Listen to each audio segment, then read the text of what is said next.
ओम नमः शिवाय मित्रों, आप पर और आपके परिवार पर भगवान भोलेनाथ की कृपा सदैव बनी रहे।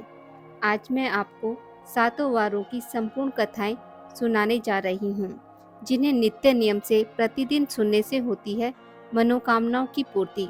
मन को शांत और कथाओं को धैर्यपूर्वक सुने। कथा को पूरा सुनने से उसका पूर्ण फल प्राप्त होता है। चलिए शुरू करते हैं। एक समय की बात है। अमरपुर नामक नगर में एक धनवान व्यवसायी रहता था। उसका व्यापार बहुत दूर तक फैला हुआ था। यहाँ के सभी नगरवासी उसका बहुत आदर करते थे। उस व्यापारी के पास किसी भी चीज़ की कमी नहीं थी, लेकिन फिर भी वह अपने जीवन में सुखी नहीं था। दरअसल उस व्यापारी का एक भी बेटा नहीं था, जिस कारण हर समय उसे यह चिंता सताती थी कि उसके मरने के बाद उसकी संपत्ति की देखभाल कौन करेगा। वह व्यापारी बेटे की चाहत में हर सोमवार को बाबा भोलेनाथ की पूजा करता और शाम ढलते ही मंदिर जाकर शंकर भगवान के सामने दीप जलाता था।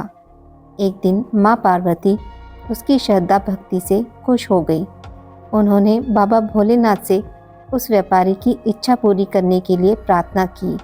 इस पर भगवान शिव ने कहा, इस दुनिया में हर किसी को उसके कार्य के आधार पर फल मिलता है।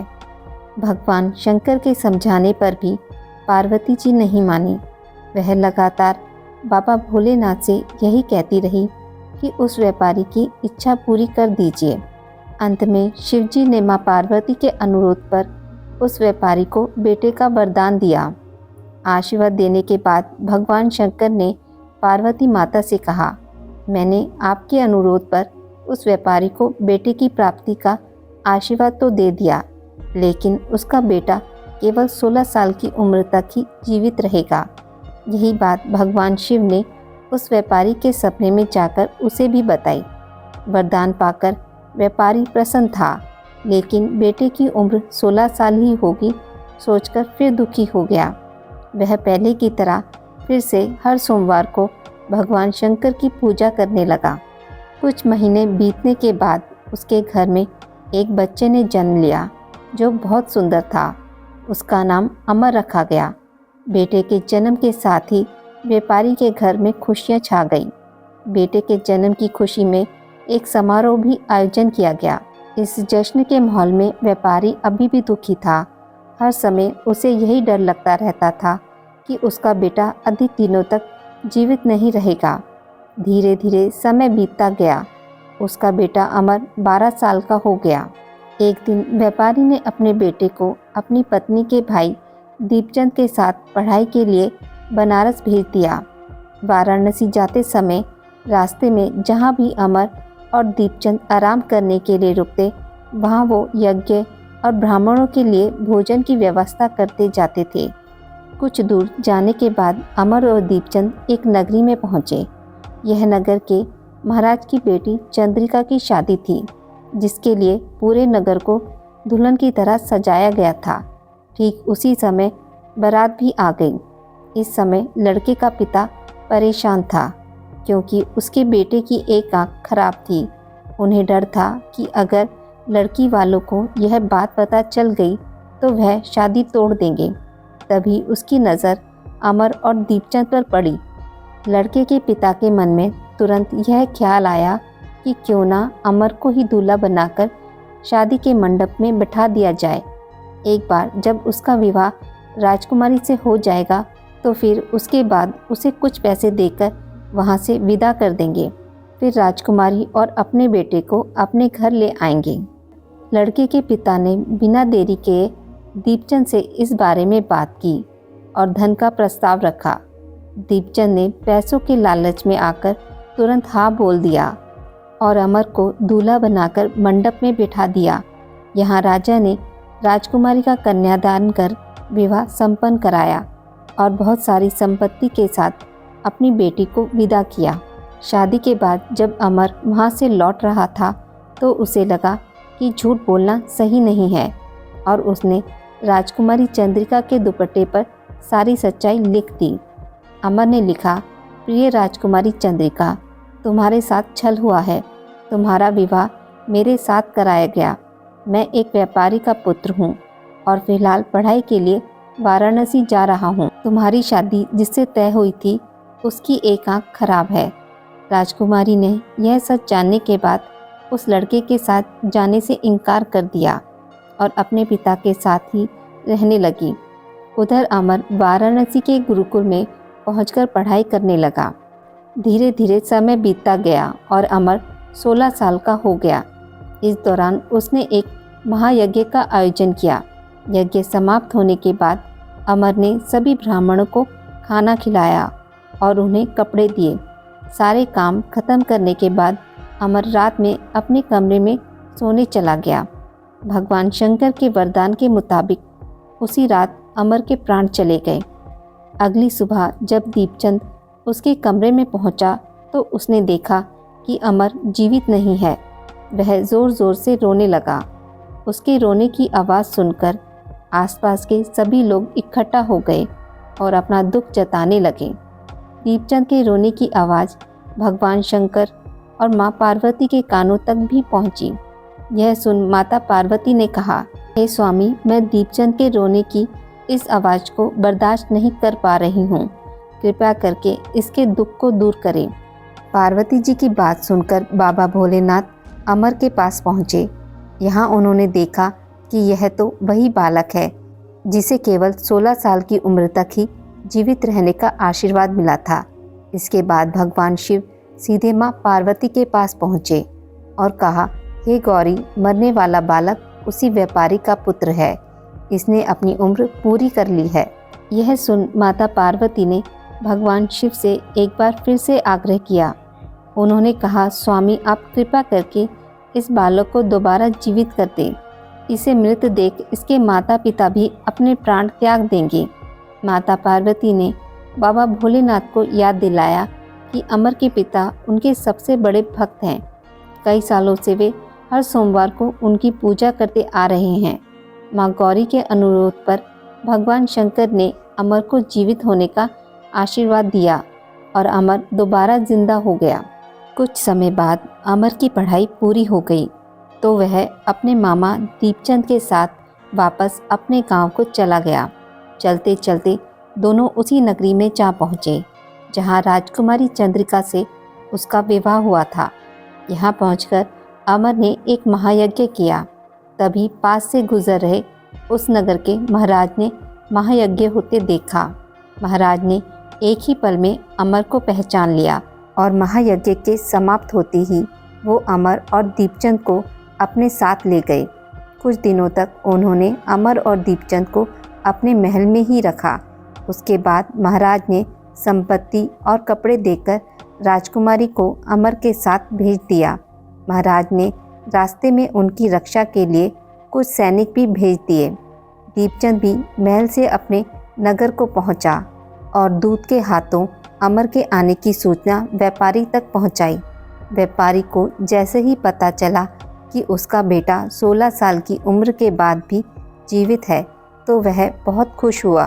दरअसल व्यापारी और उसकी पत्नी दोनों ने खुद को एक कमरे में बंद कर लिया था। वह बिना कुछ खाए पिए अपने बेटे का इंतज़ार कर रहे थे। दोनों ने यह प्रण लिया था कि अगर उन्हें अपने बेटे की मौत की खबर मिली तो वह भी अपनी जान दे देंगे। दूत की बात सुनकर व्यापारी और उसकी पत्नी नगर के अन्य लोगों के साथ अपने बेटे के स्वागत के लिए नगर के गेट के पास पहुँचे। यहाँ उसे पता चला कि उसकी बेटे की शादी एक राजकुमारी से हुई है। वह दोनों साथ में आए हैं तो उनकी खुशी दोगुनी हो गई। बेटे और अपनी बहू का स्वागत उसने काफ़ी धूमधाम से किया। उसी रात एक बार फिर बाबा भोलेनाथ व्यापारी के सपने में आए और कहा, मैं तुम्हारी भक्ति से बहुत खुश हूँ। हर सोमवार को तुम मेरी पूजा करते हो, इसलिए मैंने तुम्हारे बेटे को लंबी उम्र का वरदान दिया है। भगवान शिव की यह बातें सुनने के बाद व्यापारी बहुत खुश हुआ। बेटे का जीवन वापस मिलने के बाद भी व्यापारी हर सोमवार को भगवान शिव की आराधना करता रहा। इससे भगवान शिव और माता पार्वती दोनों की ही कृपा व्यापारी के घर पर बनी रही। हे बाबा भोलेनाथ, जैसी कृपा आपने व्यापारी पर करी वैसी सभी पर करना। कथा को कहने वाले, सुनने वाले और हुंकारा भरने वाले पर भी करना। प्राचीन समय की बात है। ऋषिनगर में केशवदत्त ब्राह्मण अपनी पत्नी अंजलि के साथ रहता था। केशवदत्त के घर में धन संपत्ति की कोई कमी नहीं थी। नगर में सभी केशवदत्त का सम्मान करते थे, लेकिन केशवदत्त संतान नहीं होने से बहुत चिंतित रहता था। दोनों पति पत्नी मंगलवार को हनुमान जी की पूजा करते थे। विधिवत मंगलवार का व्रत करते हुए कई वर्ष बीत गए। ब्राह्मण बहुत निराश हो गया, लेकिन उसने व्रत करना नहीं छोड़ा। कुछ दिनों के बाद केशवदत्त हनुमान जी की पूजा करने के लिए जंगल में चला गया। उसकी पत्नी अंजलि घर में रहकर मंगलवार का व्रत करने लगी। दोनों पति पत्नी पुत्र प्राप्ति के लिए मंगलवार का विधिवत व्रत करने लगे। अंजलि ने अगले मंगलवार को व्रत किया, लेकिन किसी कारणवश उस दिन अंजलि हनुमान जी को भोग नहीं लगा सकी और उस दिन वह सूर्यास्त के बाद भूखी ही सो गई। अगले मंगलवार को हनुमान जी को भोग लगाए बिना उसने भोजन नहीं करने का प्रण किया। 6 दिन तक अंजलि भूखी प्यासी रही। 7वें दिन मंगलवार को अंजलि ने हनुमान जी की पूजा की, लेकिन तभी भूख प्यास के कारण अंजलि बेहोश हो गई। हनुमान जी ने उसे स्वप्न में दर्शन देते हुए कहा, उठो पुत्री, मैं तुम्हारी पूजा पाठ से बहुत प्रसन्न हूँ। तुम्हें सुंदर और सुयोग्य पुत्र होने का वर देता हूँ। यह कहकर हनुमान जी अंतर्ध्यान हो गए। तत्काल अंजलि ने उठकर हनुमान जी का भोग लगाया और स्वयं भोजन किया। हनुमान जी की अनुकंपा से अंजलि ने एक सुंदर पुत्र को जन्म दिया। मंगलवार को जन्म लेने के कारण उस बच्चे का नाम मंगल प्रसाद रखा गया। कुछ दिनों बाद अंजलि का पति केशवदत्त भी घर लौट आया। उसने मंगल को देखा तो अंजलि से पूछा, यह सुंदर बच्चा किसका है? अंजलि ने खुश होते हुए हनुमान जी के दर्शन देने और पुत्र प्राप्त होने का वरदान देने की सारी कथा सुना दी, लेकिन केशवदत्त को उसकी बातों पर विश्वास नहीं हुआ। उसके मन में पता नहीं कैसे यह कुलसित विचार आया कि अंजलि ने उसके साथ विश्वासघात किया है। अपने पापों को छिपाने के लिए अंजलि झूठ बोल रही है। केशवदत्त ने उस बच्चे को मार डालने की योजना बनाई। एक दिन केशवदत्त स्नान के लिए कुएं पर गया। मंगल भी उसके साथ था। केशवदत्त ने मौका देखकर मंगल को कुएं में फेंक दिया और घर आकर बहाना बना दिया कि मंगल तो कुएं पर मेरे पास पहुंचा ही नहीं। केशवदत्त के इतने कहने के ठीक बाद मंगल दौड़ता हुआ घर लौट आया। केशवदत्त मंगल को देखकर बुरी तरह हैरान हो उठा। उसी रात हनुमान जी ने केशवदत्त को स्वप्न में दर्शन देते हुए कहा, तुम दोनों के मंगलवार व्रत करने से प्रसन्न होकर पुत्र जन्म का वर मैंने दिया था, फिर तुम अपनी पत्नी पर शक क्यों करते हो? उसी समय केशवदत्त ने अंजलि को जाकर उसे क्षमा मांगते हुए स्वप्न में हनुमान जी के दर्शन देने की सारी कहानी कह सुनाई। केशवदत्त ने अपने बेटे को हृदय से लगाकर बहुत प्यार किया। उस दिन के बाद सभी आनंद पूर्वक रहने लगे। मंगलवार का विधिवत व्रत करने से केशवदत्त और उनके सभी कष्ट दूर हो गए। इस तरह जो स्त्री पुरुष विधिवत मंगलवार का व्रत करके व्रत कथा सुनते हैं, हनुमान जी उनके सभी कष्ट दूर करके घर में धन संपत्ति का भंडार भर देते हैं। शरीर के सभी रक्त विकारों के रोग भी नष्ट हो जाते हैं। समतापुर नगर में मधुसूदन नाम का एक व्यक्ति रहता था। वह बहुत ही धनवान था। मधुसूदन का विवाह बलरामपुर नगर की सुंदर लड़की संगीता से हुआ था। एक बार मधुसूदन अपनी पत्नी को लेने बुधवार के दिन बलरामपुर गया। मधुसूदन ने पत्नी के माता पिता से संगीता को विदा करने के लिए कहा। माता पिता बोले, बेटा आज बुधवार है, बुधवार को किसी भी शुभ कार्य के लिए यात्रा नहीं करते। लेकिन मधुसूदन नहीं माना। उसने ऐसी शुभ अशुभ की बातों को ना मानने की बात कही। दोनों ने बैलगाड़ी से यात्रा प्रारंभ की। 2 कोस की यात्रा के बाद उसकी गाड़ी का पहिया टूट गया। वहाँ से दोनों ने पैदल की यात्रा शुरू की। रास्ते में संगीता को प्यास लगी। मधुसूदन उसे एक पेड़ के नीचे बैठाकर जल लेने चला गया। थोड़ी देर बाद जब मधुसूदन कहीं से जल लेकर वापस आया तो वह बुरी तरह हैरान हो उठा, क्योंकि उसकी पत्नी के पास उसकी ही शक्ल सूरत का एक दूसरा व्यक्ति बैठा था। संगीता भी मधुसूदन को देखकर हैरान रह गई। वह दोनों में कोई अंतर नहीं कर पाई। मधुसूदन ने उस व्यक्ति से पूछा, तुम कौन हो? मेरी पत्नी के पास क्यों बैठे हो? मधुसूदन की बात सुनकर उस व्यक्ति ने कहा, अरे भाई, यह मेरी पत्नी संगीता है।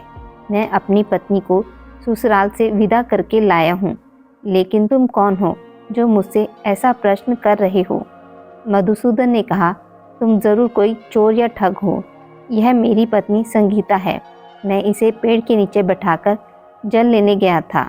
इस पर उस व्यक्ति ने कहा, अरे भाई, झूठ तुम बोल रहे हो। संगीता को प्यास लगने पर जल लेने मैं गया था। मैंने तो जल लाकर अपनी पत्नी को पिला भी दिया है। अब तुम चुपचाप यहाँ से चलते बनो, नहीं तो किसी सिपाही को बुलाकर तुम्हें पकड़वा दूंगा। दोनों एक दूसरे से लड़ने लगे। उन्हें लड़ते देख बहुत से लोग वहाँ एकत्र हो गए। नगर के कुछ सिपाही भी वहाँ आ गए। सिपाही उन दोनों को पकड़कर राजा के पास ले गए। सारी कहानी सुनकर राजा भी कोई निर्णय नहीं कर पाया। संगीता भी उन दोनों में से अपने वास्तविक पति को नहीं पहचान पा रही थी। राजा ने दोनों को कारागार में डालने के लिए कहा। राजा के फैसले पर असली मधुसूदन भयभीत हो उठा। तभी आकाशवाणी हुई, मधुसूदन, तूने संगीता के माता पिता की बात नहीं मानी और बुधवार के दिन अपनी ससुराल से प्रस्थान किया। यह सब भगवान बुद्ध देव के प्रकोप से हो रहा है। मधुसूदन ने भगवान बुद्ध देव से प्रार्थना की, हे भगवान बुद्ध देव, मुझे क्षमा कर दीजिए। मुझसे यह बहुत बड़ी गलती हुई है।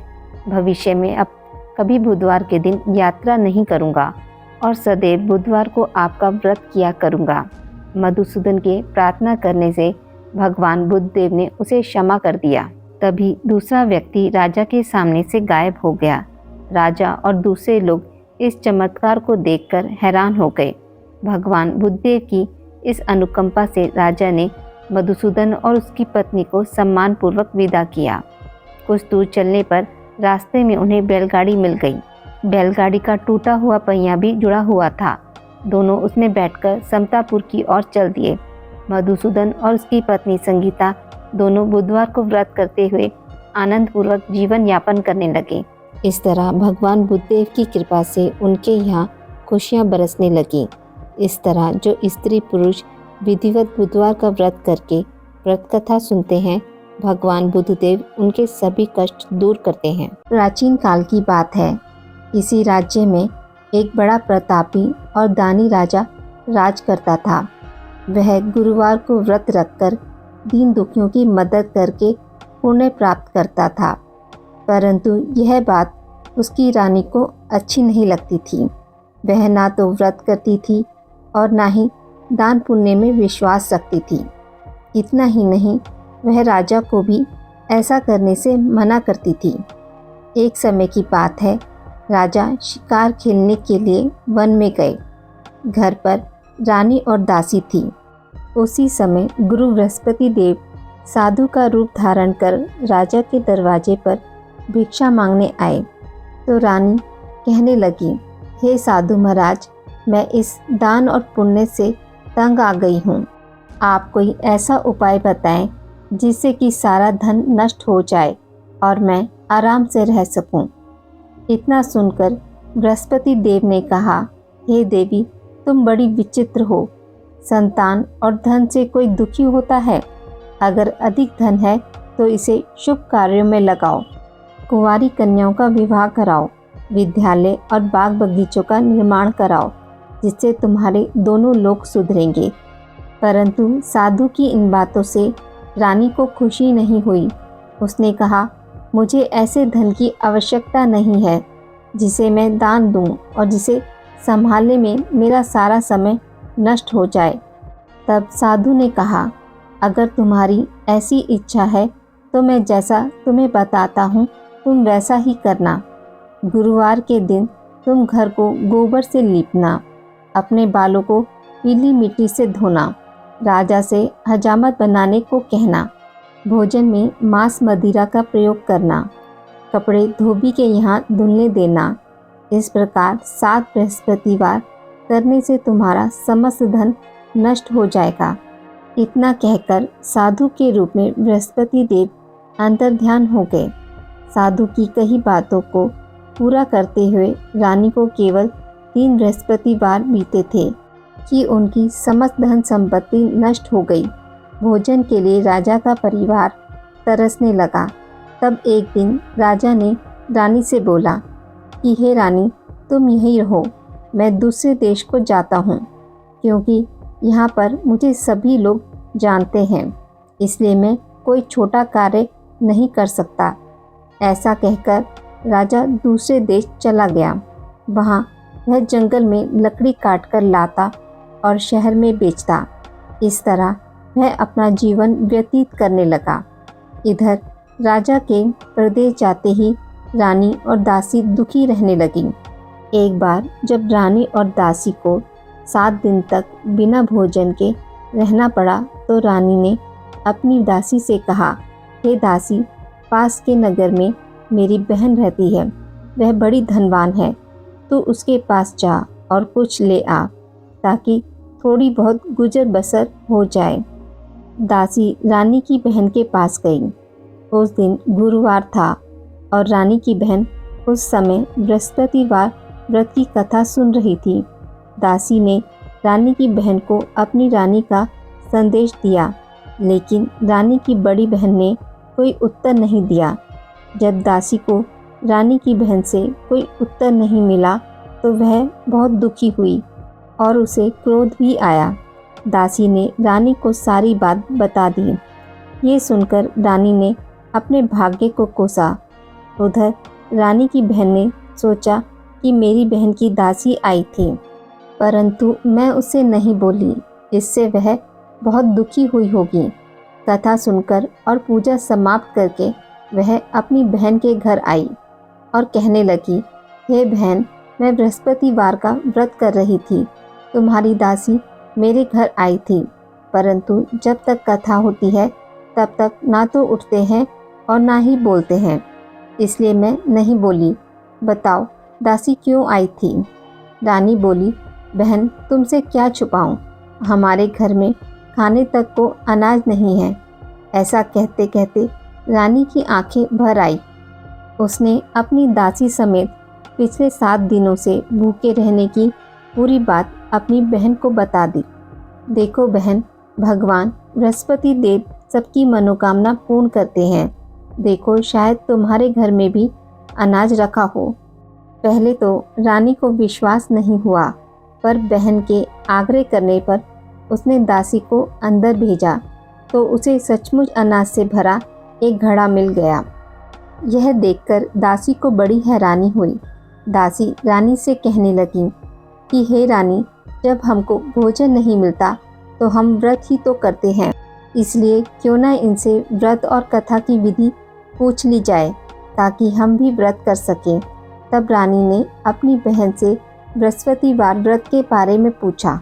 उसकी बहन ने बताया, बृहस्पतिवार के व्रत में चने की दाल और मुनक्का केले की जड़ में अर्पित करें तथा दीपक जलाएं, व्रत कथा सुने और पीला भोजन ही करें।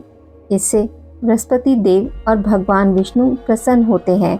व्रत और पूजा की विधि बताकर रानी की बहन अपने घर लौट आई। 7 दिन के बाद जब गुरुवार आया तो रानी और दासी ने व्रत रखा। वह घुड़साल में जाकर चना और गुड़ लेकर आई। फिर उसने केले की जड़ तथा भगवान विष्णु की पूजा की। अब पीले भोजन की चिंता को लेकर दोनों बहुत दुखी हुई। उन्होंने व्रत रखा था, इसलिए बृहस्पति देव उनसे प्रसन्न थे। वह एक साधारण व्यक्ति का रूप धारण कर 2 थालों में पीला भोजन दासी को दे गए। भोजन पाकर दासी प्रसन्न हुई और फिर रानी के साथ मिलकर भोजन ग्रहण किया। उसके बाद वह सभी गुरुवार के व्रत और पूजा करने लगी। बृहस्पति देव की कृपा से उनके पास फिर से धन संपत्ति आ गई, परंतु रानी फिर से पहले की तरह आलस्य करने लगी। तब दासी बोली, देखो रानी, तुम पहले भी इसी प्रकार आलस्य करती थी। तुम्हें धन रखने में कष्ट होता था, इस कारण सभी धन नष्ट हो गया, और अब जब देव बृहस्पति की कृपा से धन मिला है तो तुम फिर से आलस करने लगी हो। रानी को समझाते हुए दासी कहती है कि बड़ी मुसीबतों के बाद हमने ये धन पाया है, इसलिए हमें दान पुण्य करना चाहिए और धन को शुभ कार्यों में खर्च करना चाहिए। इससे तुम्हारे कुल का यश बढ़ेगा, स्वर्ग की प्राप्ति होगी, पितृ प्रसन्न होंगे। दासी की बात मानकर रानी अपना धन शुभ कार्यों में खर्च करने लगी, जिससे पूरे नगर में उसका यश फैलने लगा। बृहस्पतिवार व्रत कथा के बाद श्रद्धा के साथ आरती की जानी चाहिए। इसके बाद प्रसाद बांटकर उसे ग्रहण करना चाहिए। एक दिन राजा दुखी होकर जंगल में पेड़ के नीचे आसन जमाकर बैठ गया। वह अपनी दशा को याद करके व्याकुल होने लगा। बृहस्पतिवार का दिन था।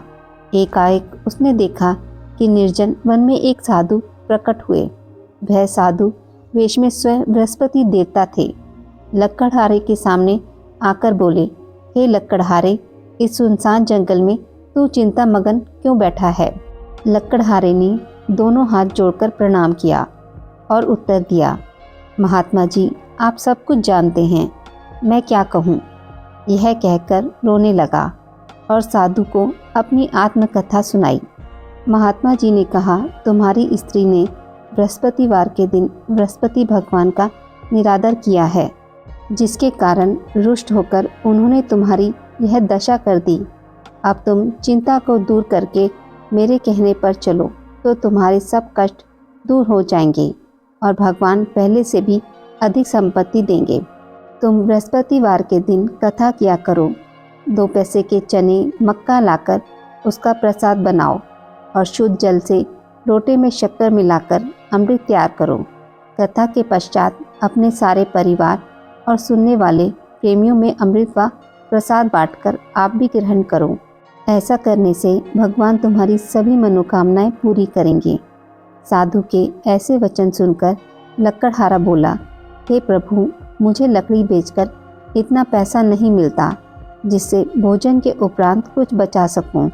मैंने रात्रि में अपनी पत्नी को व्याकुल देखा है। मेरे पास कुछ भी नहीं जिससे मैं उसकी खबर मांग सकूं। साधु ने कहा, हे लक्कड़हारे, तुम किसी बात की चिंता मत करो। बृहस्पतिवार के दिन तुम रोजाना की तरह लकड़ियां लेकर शहर को जाओ। तुमको रोज से दुगना धन प्राप्त होगा, जिससे तुम भली भांति भोजन कर लोगे तथा बृहस्पति देव की पूजा का सामान भी आ जाएगा। इतना कहकर साधु अंतर्ध्यान हो गए। धीरे धीरे समय व्यतीत होने पर फिर वही बृहस्पतिवार का दिन आया। लक्कड़हारा जंगल से लकड़ी काटकर किसी शहर में बेचने गया। उसे उस दिन और दिनों से अधिक धन मिला। राजा ने चना गुड़ लाकर गुरुवार का व्रत किया।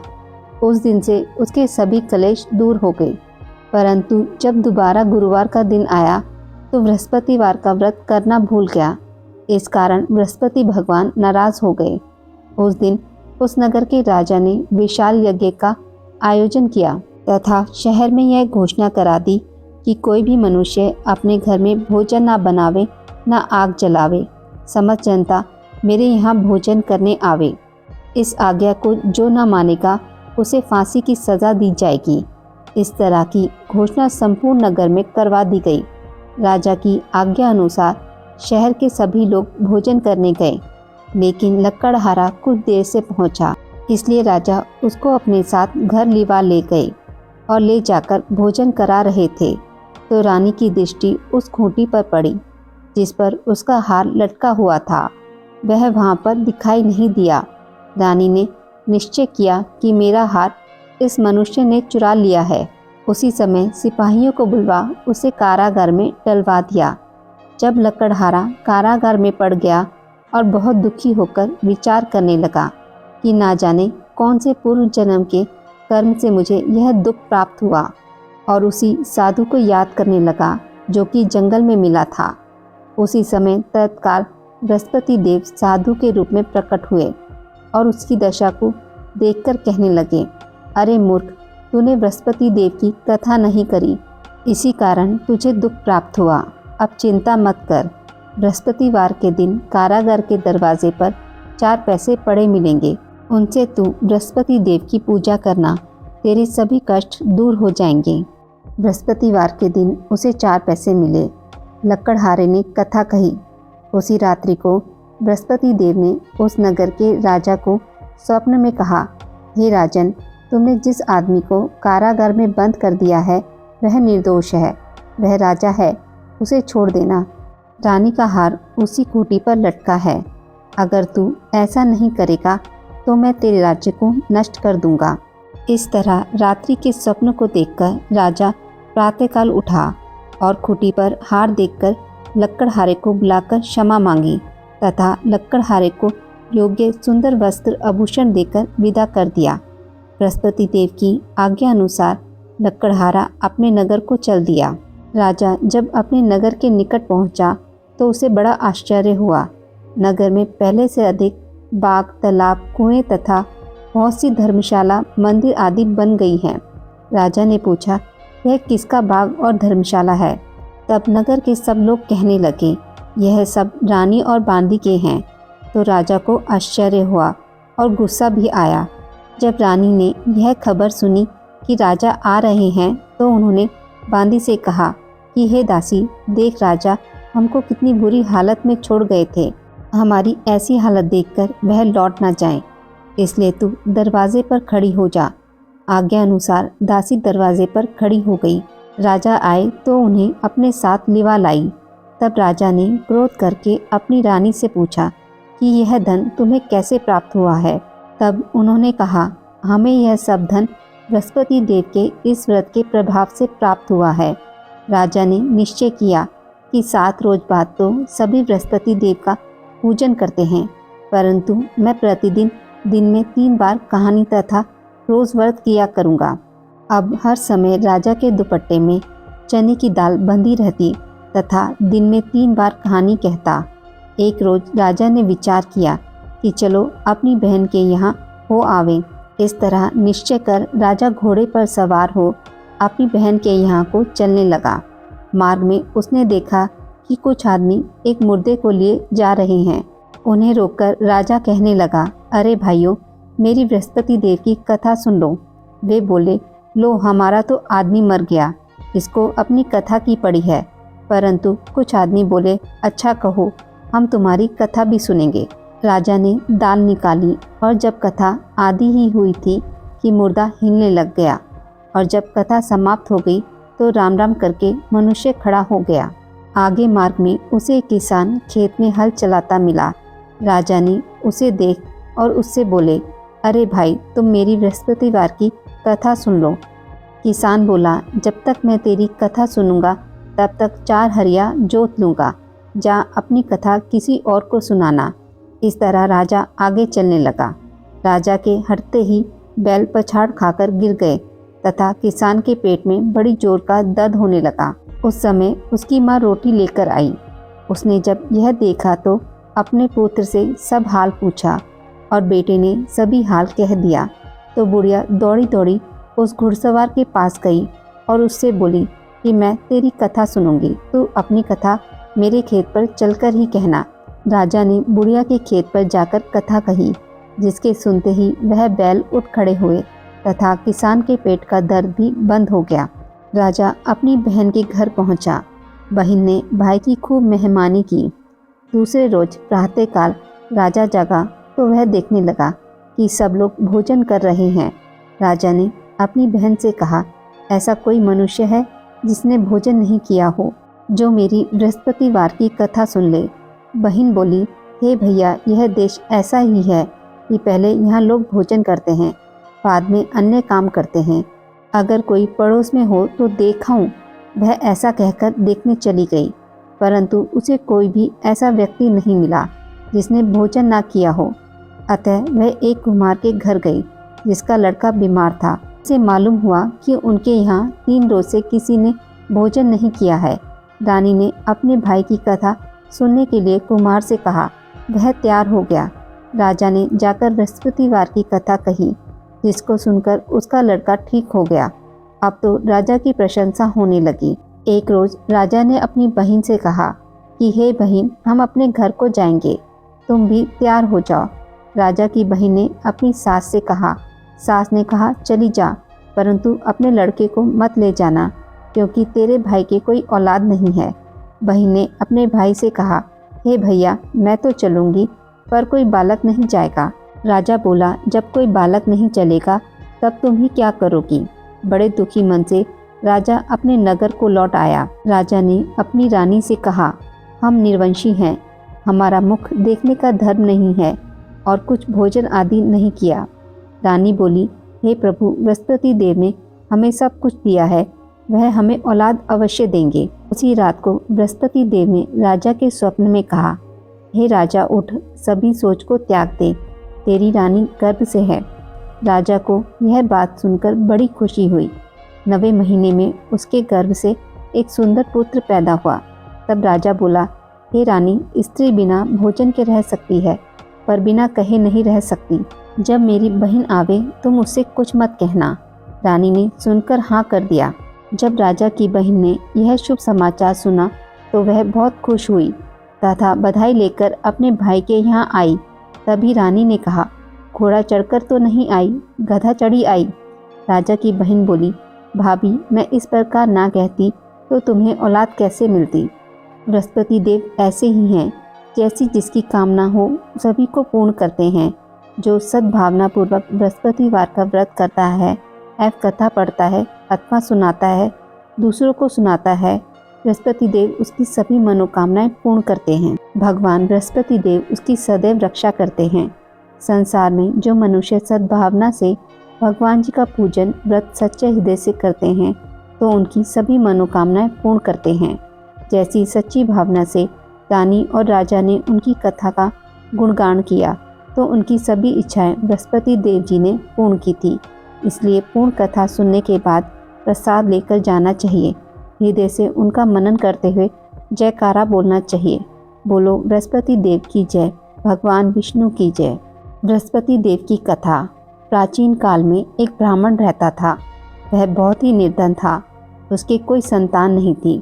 उसकी स्त्री बहुत मलिनता के साथ रहती थी। वह स्नान न करती, किसी देवता का पूजन न करती। इससे ब्राह्मण देवता बड़े दुखी थे। बेचारे बहुत कुछ कहते थे, किंतु उसका कुछ परिणाम ना निकला। भगवान की कृपा से ब्राह्मण की स्त्री के कन्या रूपी रत्न पैदा हुआ। कन्या बड़ी होने पर प्रातः स्नान करके विष्णु भगवान का जाप व बृहस्पतिवार का व्रत करने लगी। अपने पूजन पाठ को समाप्त करके विद्यालय जाती तो अपनी मुट्ठी में जौ भरकर ले जाती और पाठशाला के मार्ग में डालती जाती। तब ये जौ स्वर्ण के हो जाते। लौटते समय उनको बीनकर घर ले आती थी।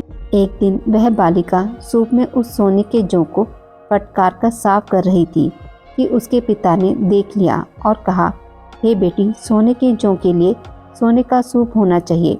दूसरे दिन बृहस्पतिवार था।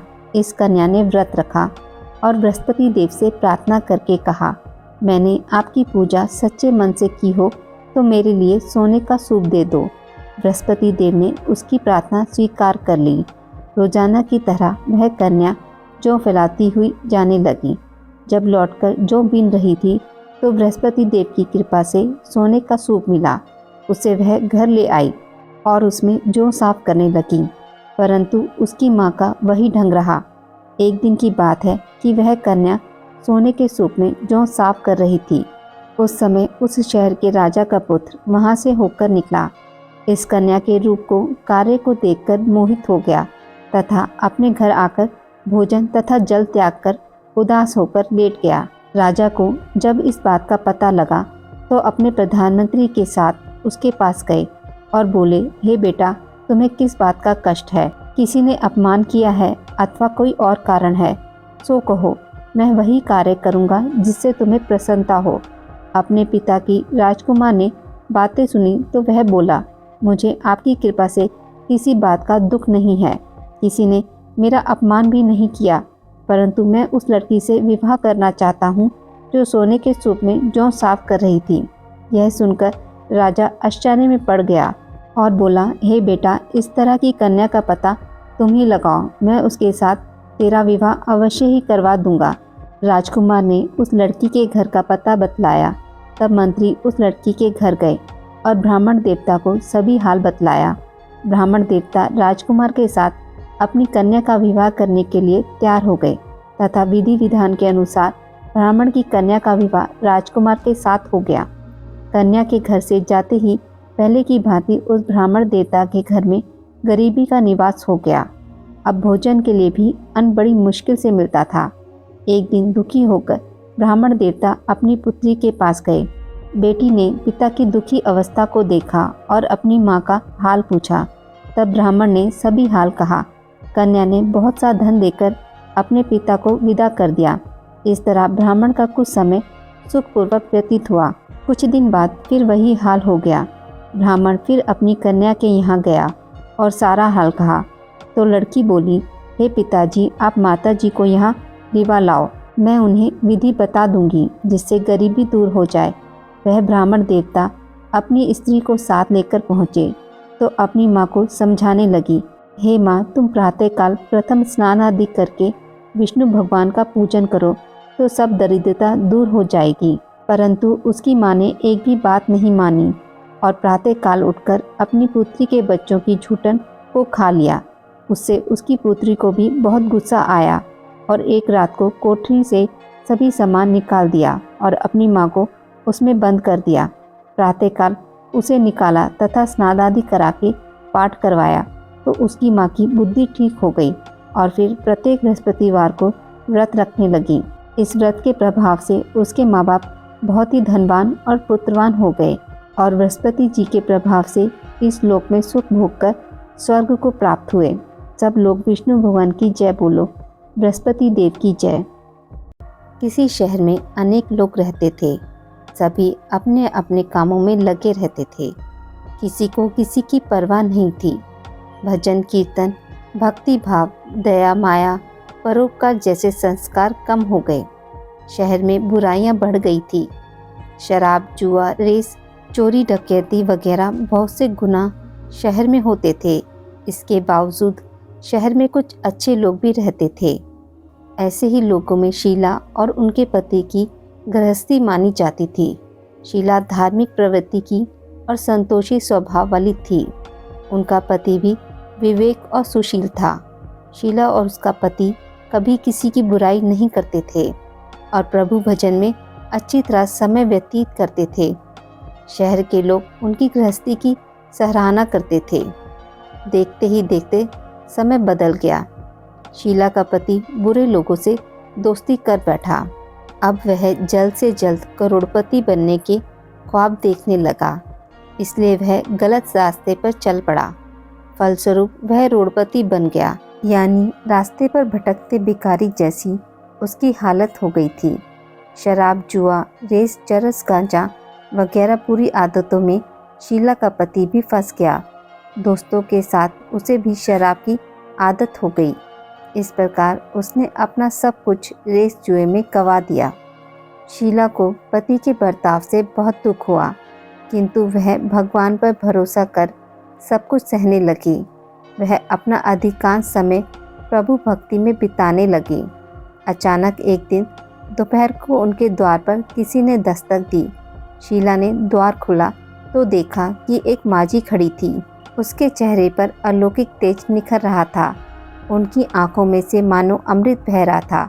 उसका भव्य चेहरा करुणा और प्यार से छलक रहा था। उसको देखते ही शीला के मन में अपार शांति छा गई। शीला के रोम रोम में आनंद छा गया। शीला उस माजी को आदर के साथ घर में ले आई। घर में बिठाने के लिए कुछ भी नहीं था, अतः शीला ने सकुचार कर एक फटी हुई चादर पर उसको बिठाया। माजी बोली, क्यों शीला, मुझे पहचाना नहीं? हर शुक्रवार को लक्ष्मी जी के मंदिर में भजन कीर्तन के समय मैं भी वहां आती हूँ। इसके बावजूद शीला कुछ समझ नहीं पा रही थी। फिर माजी बोली, तुम बहुत दिनों से मंदिर नहीं आई, अतः मैं देखने चली आई। माजी के अति प्रेम भरे शब्दों से शीला का हृदय पिघल गया।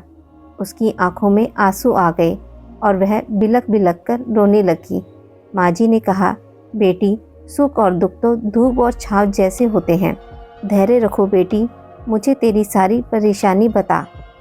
माँ जी के व्यवहार से शीला काफ़ी संभली और सुख की आस में उसने माँ जी को अपनी सारी कहानी कह सुनाई।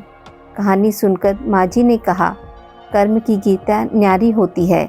हर इंसान को अपने कर्म भुगतने ही पड़ते हैं, इसलिए तू चिंता मत कर। अब तो तू कर्म भुगत चुकी है, अब तुम्हारे सुख के दिन अवश्य आएंगे। तू तो माँ लक्ष्मी की भक्त है। माँ लक्ष्मी तो प्रेम और करुणा की अवतार हैं। वे अपने भक्तों पर हमेशा ममता रखती हैं। इसलिए तू धैर्य रखकर माँ लक्ष्मी का व्रत कर, इससे सब कुछ ठीक हो जाएगा। शीला के पूछने पर माँ जी ने उसे व्रत की सारी विधि बताई। माँ जी ने कहा, बेटी, माँ लक्ष्मी का व्रत बहुत सरल है। उसे वरद लक्ष्मी व्रत या वैभव लक्ष्मी व्रत कहा जाता है। यह व्रत करने वाले की सब मनोकामनाएं पूर्ण होती हैं। वह सुख संपत्ति और यश प्राप्त करता है। शीला यह सुनकर आनंदित हो गई। शीला ने संकल्प करके आंखें खोली तो सामने कोई नहीं था। वह विस्मित हो गई कि माँ जी कहाँ गई। शीला को तत्काल यह समझने देर नहीं लगी कि माँ जी कोई और नहीं, साक्षात लक्ष्मी जी ही थी। दूसरे दिन शुक्रवार था। सवेरे स्नान करके स्वच्छ कपड़े पहनकर शीला ने माँ जी द्वारा बताई हुई विधि से पूरे मन से व्रत किया। आखिर में प्रसाद वितरण हुआ। यह प्रसाद पहले पति को खिलाया। प्रसाद खाते ही पति के स्वभाव में फर्क पड़ गया। उस दिन उसने शीला को मारा नहीं, सताया भी नहीं। शीला को बहुत आनंद हुआ। उनके मन में वैभव लक्ष्मी व्रत के लिए श्रद्धा बढ़ गई। शीला ने पूर्ण श्रद्धा भक्ति से 21 शुक्रवार तथा वैभव लक्ष्मी व्रत किया। 21वें शुक्रवार को माँ जी के कहे मुताबिक उद्यापन विधि करके 7 स्त्रियों को वैभव लक्ष्मी व्रत की 7 पुस्तकें उपहार में दी। फिर माँ जी के धन लक्ष्मी स्वरूप की छवि को वंदन करके भाव से मन ही मन प्रार्थना करने लगी। हे माँ धन लक्ष्मी, मैंने आपका वैभव लक्ष्मी व्रत करने की मन्नत मानी थी। वह व्रत आज पूर्ण किया है। हे माँ, मेरी हर विपत्ति दूर करो, हमारा सबका कल्याण करो। जिसे संतान ना हो उसे संतान देना। सौभाग्यवती स्त्री का सौभाग्य अखंड रखना। कुंवारी लड़की को मन भावन पति देना। जो आपका यह चमत्कारी वैभव लक्ष्मी व्रत करे, उनकी सब विपत्ति दूर करना, सभी को सुखी करना। हे माँ, आपकी महिमा अपार है। ऐसा बोलकर लक्ष्मी जी के धन लक्ष्मी स्वरूप की छवि को प्रणाम किया। व्रत के प्रभाव से शीला का पति अच्छा आदमी बन गया और कड़ी मेहनत करके व्यवसाय करने लगा। उसने तुरंत शीला के गिरवी रखे गहने छुड़ा लिए। घर में धन की बाढ़ सी आ गई। घर में पहली जैसी सुख शांति छा गई। वैभव लक्ष्मी व्रत का प्रभाव देखकर मोहल्ले की दूसरी स्त्रियां भी विधि पूर्वक वैभव लक्ष्मी व्रत करने लगी। एक समय स्वर्गलोक में सबसे बड़ा कौन के प्रश्न पर 9 ग्रहों में वाद विवाद हो गया। विवाद इतना बढ़ गया कि परस्पर भयंकर युद्ध की स्थिति बन गई। निर्णय के लिए सभी देवता देवराज इंद्र के पास पहुँचे और बोले, हे देवराज, आपको निर्णय करना होगा कि हम में से सबसे बड़ा कौन है। देवताओं का प्रश्न सुनकर देवराज इंद्र उलझन में पड़ गए। इंद्र बोले, मैं इस प्रश्न का उत्तर देने में असमर्थ हूँ। हम सभी पृथ्वी लोक में उज्जैनी नगरी में राजा विक्रमादित्य के पास चलते हैं। देवराज इंद्र सहित सभी ग्रह देवता उज्जैनी नगरी में पहुँचे। महल में पहुंचकर जब देवताओं ने उनसे अपना प्रश्न पूछा तो राजा विक्रमादित्य भी कुछ देर के लिए परेशान हो उठे, क्योंकि सभी देवता अपनी अपनी शक्तियों के कारण महान थे। किसी को भी छोटा या बड़ा कह देने से उनके क्रोध के प्रकोप से भयंकर हानि पहुंच सकती थी। अचानक राजा विक्रमादित्य को एक उपाय सूझा और उन्होंने विभिन्न धातुओं स्वर्ण, रजत, कांसा, ताम्र, सीसा, रांगा, जस्ता, अभ्रक और लोहे के 9 आसन बनवाए। धातुओं के गुणों के अनुसार सभी आसनों को एक दूसरे के पीछे रखकर उन्होंने देवताओं को अपने अपने सिंहासन पर बैठने को कहा। देवताओं के बैठने के बाद राजा विक्रमादित्य ने कहा, आपका निर्णय तो स्वयं हो गया। जो सबसे पहले सिंहासन पर विराजमान है वही सबसे बड़ा है। राजा विक्रमादित्य के निर्णय को सुनकर शनिदेव ने सबसे पीछे आसन पर बैठने के कारण अपने को छोटा जानकर क्रोधित होकर कहा, राजा विक्रमादित्य, तुमने मुझे सबसे पीछे बैठाकर मेरा अपमान किया है। तुम मेरी शक्तियों से परिचित नहीं हो। मैं तुम्हारा सर्वनाश कर दूंगा। शनि ने कहा, सूर्य एक राशि पर 1 महीने, चंद्रमा 2.25 महीने, मंगल 1.5 महीने, बुध और शुक्र 1 महीने, बृहस्पति 13 महीने रहते हैं, लेकिन मैं किसी राशि पर 7.5 वर्ष तक रहता हूँ। बड़े बड़े देवताओं को मैंने अपने प्रकोप से पीड़ित किया है। राम को 7.5 के कारण ही वन में जाकर रहना पड़ा और रावण को 7.5 के कारण ही युद्ध में मृत्यु का शिकार बनना पड़ा। राजा अब तो भी मेरे प्रकोप से नहीं बच सकेगा। इसके बाद अन्य ग्रहों के देवता तो प्रसन्नता के साथ चले गए, परंतु शनिदेव बड़े क्रोध के साथ वहां से विदा हुए। राजा विक्रमादित्य पहले की तरह ही न्याय करते रहे। उनके राज्य में सभी स्त्री पुरुष बहुत आनंद से जीवन यापन कर रहे थे। कुछ दिन ऐसे ही बीत गए। उधर शनि देवता अपने अपमान को भूले नहीं थे। विक्रमादित्य से बदला लेने के लिए एक दिन शनिदेव ने घोड़े के व्यापारी का रूप धारण किया और बहुत से घोड़ों के साथ उज्जैनी नगरी पहुंचे। राजा विक्रमादित्य ने राज्य में किसी घोड़े के व्यापारी के आने का समाचार सुना तो अपने अश्वपाल को कुछ घोड़े खरीदने के लिए भेजा। घोड़े बहुत कीमती थे। अश्वपाल ने जब वापस लौटकर इस संबंध में बताया तो राजा विक्रमादित्य ने स्वयं आकर एक सुंदर व शक्तिशाली घोड़े को पसंद किया। घोड़े की चाल देखने के लिए राजा घोड़े पर सवार हुए तो वह घोड़ा बिजली की गति से दौड़ पड़ा। तेजी से दौड़ता घोड़ा राजा को दूर एक जंगल में ले गया और फिर राजा को वहां गिराकर जंगल में कहीं गायब हो गया। राजा अपने नगर को लौटने के लिए जंगल में भटकने लगा, लेकिन उन्हें लौटने का कोई रास्ता नहीं मिला। राजा को भूख प्यास लग आई। बहुत घूमने पर उसे एक चरवाहा मिला। राजा ने उससे पानी मांगा। पानी पीकर राजा ने उस चरवाहे को अपनी अंगूठी दे दी। फिर उससे रास्ता पूछकर वह जंगल से निकलकर पास के नगर में पहुंचा। राजा ने सेठ की दुकान पर बैठकर कुछ देर आराम किया। उस सेठ ने राजा से बातचीत की तो राजा ने उसे बताया कि मैं उज्जैनी नगरी से आया हूँ। राजा के कुछ देर दुकान पर बैठने से सेठ जी की बहुत बिक्री हुई। सेठ ने राजा को बहुत भाग्यवान समझा और खुश होकर उसे अपने घर भोजन के लिए ले गया। सेठ के घर में सोने का एक हार खूंटी पर लटका हुआ था। राजा को उस कमरे में छोड़कर सेठ कुछ देर के लिए बाहर गया। तभी एक आश्चर्यजनक घटना घटी। राजा के देखते देखते सोने के उस हार को खूंटी निकल गई। सेठ ने कमरे में लौटकर हार को गायब देखा तो चोरी का संदेह राजा पर ही किया, क्योंकि उस कमरे में राजा ही अकेला बैठा था। सेठ ने अपने नौकरों से कहा कि इस परदेसी को रस्सियों से बांधकर नगर के राजा के पास ले चलो। राजा ने विक्रमादित्य से हार के बारे में पूछा तो उसने बताया कि उसके देखते ही देखते खूंटी ने हार को निगल लिया था।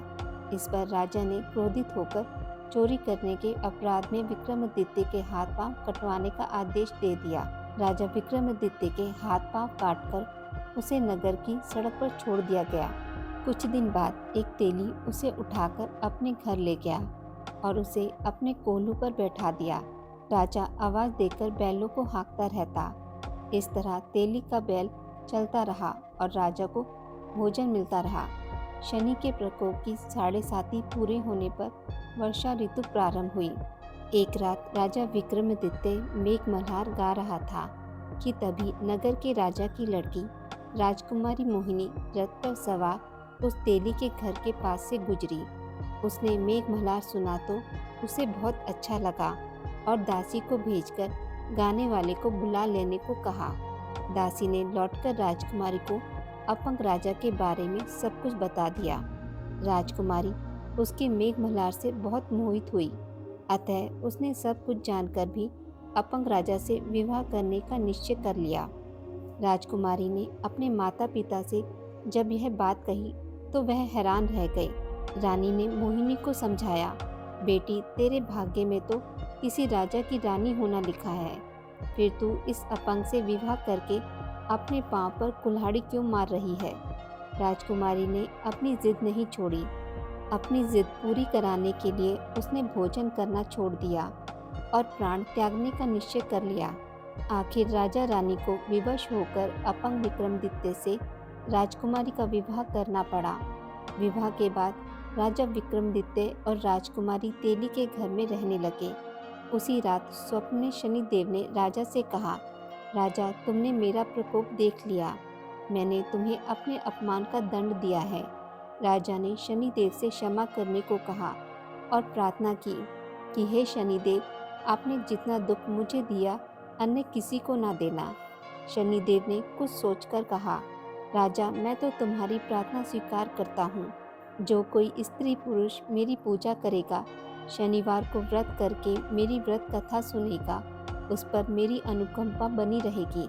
प्रातःकाल राजा विक्रमादित्य की नींद खुली तो अपने हाथ पांव देखकर राजा को बहुत खुशी हुई। उसने मन ही मन शनिदेव को प्रणाम किया। राजकुमारी भी राजा के हाथ पांव सही सलामत देखकर आश्चर्य में डूब गई। तब राजा विक्रमादित्य ने अपना परिचय देते हुए शनिदेव के प्रकोप की सारी कहानी सुनाई। सेठ को जब इस बात का पता चला तो दौड़ता हुआ तेली के घर पहुंचा और राजा के चरणों में गिरकर क्षमा मांगने लगा। राजा ने उसे क्षमा कर दिया क्योंकि यह सब तो शनिदेव के प्रकोप के कारण हुआ था। सेठ राजा को अपने घर ले गया और उसे भोजन कराया। भोजन करते समय वहाँ आश्चर्यजनक घटना घटी। सबके देखते देखते उस खूंटी ने हार उगल दिया। सेठ जी ने अपनी बेटी का विवाह भी राजा के साथ कर दिया और बहुत से स्वर्ण आभूषण, धन आदि देकर राजा के साथ विदा किया। राजा विक्रमादित्य राजकुमारी मोहिनी और सेठ की बेटी के साथ उज्जैनी पहुँचे तो नगरवासियों ने हर्ष से उनका स्वागत किया। अगले दिन राजा विक्रमादित्य ने पूरे राज्य में घोषणा कराई कि शनिदेव सब देवों में सर्वश्रेष्ठ हैं। प्रत्येक स्त्री पुरुष शनिवार को उनका व्रत करे और व्रत कथा अवश्य सुने। राजा विक्रमादित्य की घोषणा से शनिदेव बहुत प्रसन्न हुए। शनिवार का व्रत करने और व्रत कथा सुनने के कारण सभी लोगों की मनोकामनाएं शनिदेव की अनुकंपा से पूरी होने लगी। सभी लोग आनंद पूर्वक रहने लगे। बोलिए शनिदेव महाराज की जय। सालों पहले एक बुढ़िया सूर्यदेव की भक्ति में पूरी तरह से लीन थी। वो हर रविवार को सुबह स्नान कर घर के आंगन को गोबर से अच्छी तरह लिपाई करके सूर्यदेव की पूजा करती थी। फिर सूर्यदेव के लिए व्रत रखकर शाम को उन्हें भोग लगाने के बाद भोजन करती थी। उस बुढ़िया की भक्ति भावना से सूर्यदेव काफ़ी प्रसन्न थे और भगवान की कृपा से उस बुढ़िया को किसी तरह की परेशानी नहीं होती थी। उस बुढ़िया की खुशी और संपन्नता को देखकर उसकी पड़ोसन को जलन होने लगी। वह बुढ़िया अपनी पड़ोसन के आंगन में बंधी गाय के गोबर से आंगन को लीपा करती थी। पड़ोसन ने जलन के मारे उस गाय को आंगन की जगह घर के अंदर बांधना शुरू कर दिया। अब अगले रविवार को सुबह बुढ़िया को सूर्यदेव की पूजा करने के लिए गाय का गोबर नहीं मिला, जिस कारण वह सूर्यदेव की पूजा नहीं कर पाई और पूरे दिन खुद भी भूखी रही। रात में सूर्यदेव उस बुढ़िया के सपने में आए और उससे पूजा ना करने और भोग ना लगाने का कारण पूछा।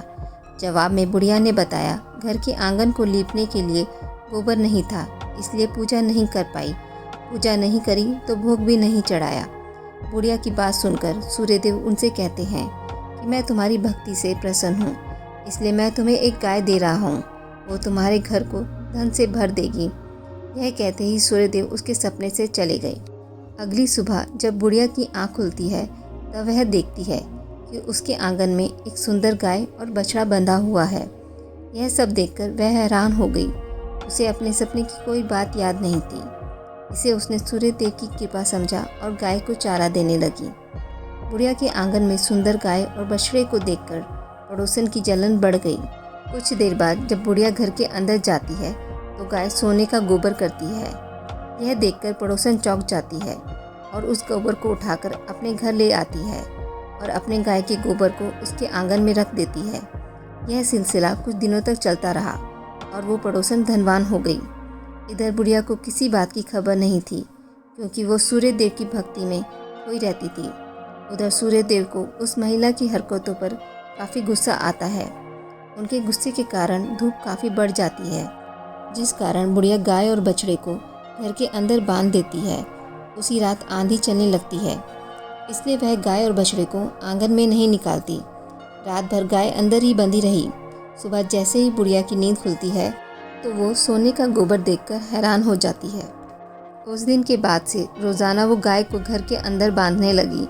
गाय के सोने के गोबर से बुढ़िया धनवान हो गई, जिसे देखकर पड़ोसन को और जलन होने लगी। पड़ोसन ने जलन के मारे सोने के गोबर देने वाली गाय के बारे में उस राजा को बता दिया। राजा को जैसे ही सोने के गोबर देने वाली गाय का पता चला तो उन्होंने तुरंत सैनिकों को भेजकर उसे महल लाने के लिए कहा। जब सैनिक बुढ़िया के घर पहुंचते हैं तब वह सूर्य देव को भोग लगाकर खुद भोजन करने के लिए निवाला उठाने ही वाली थी कि तभी राजा के सैनिक गाय और बछड़े की रस्सी खोलकर उन्हें अपने साथ ले जाते हैं। बुढ़िया उनसे गाय और बछड़े को ना ले जाने की प्रार्थना करती है, लेकिन राजा के सैनिक बुढ़िया की एक नहीं सुनते। कुछ ही देर में सैनिक गाय को राजा के पास ले जाते हैं। राजा गाय की सुंदरता को देखकर काफ़ी खुश होते हैं और उसे अपने पास ही रख लेते हैं।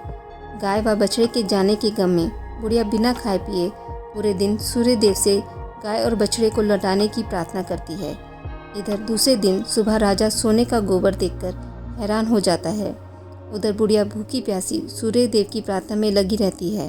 बुढ़िया की तकलीफ देखकर सूर्य देव अगली रात राजा के सपने में आकर कहते हैं कि अगर तुमने इस गाय और उसके बछड़े को नहीं लौटाया तो तुम्हारे राज्य पर संकट आ जाएगा, तुम्हारी धन संपत्ति सब नष्ट हो जाएगी।